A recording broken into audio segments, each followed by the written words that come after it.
अभी सुन रही हैं डीजे संतोष राज की चैनल से। हाइबजी म्यूजिक परसेंट गाना जदी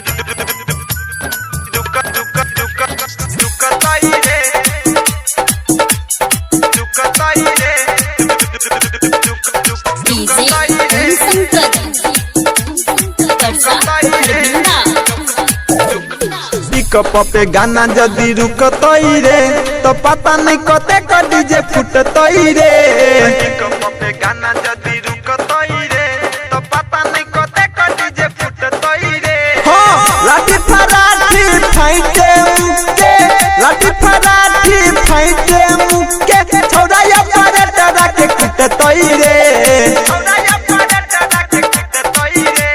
ट्रोली पर गाना जदी रुकतई रे तो पता नहीं कते का डीजे फुटतई रे।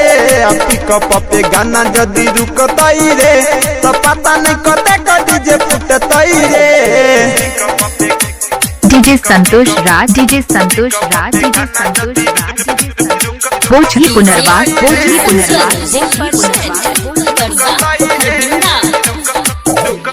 छोरा सब रहतई के फले रे हो नहीं गलती से तारा कोनो कट रे। हो छोरा सब रहतई के फले रे हो नहीं गलती से तारा कोनो कट रे। होत जी हल्ला जदी उठतई रे तो पता नहीं कते का डीजे फुटतई रे। ट्रोली पर गाना जदी रुकतई रे तो पता नहीं कते का डीजे फुटतई रे। पिकअप पे गाना जदी रुकतई रे तो पता नहीं कते का डीजे फुटतई रे।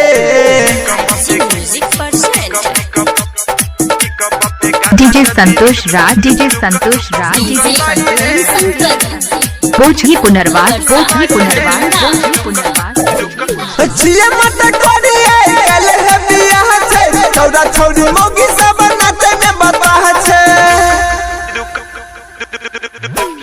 छिए मत करिए गल है बियाह छे, छोरा छोरी मोगी सब नाचे में बताह छे। जीव छके गाना जदी रुकतई रे मुकेश रवि लाठी लके छुटतई रे।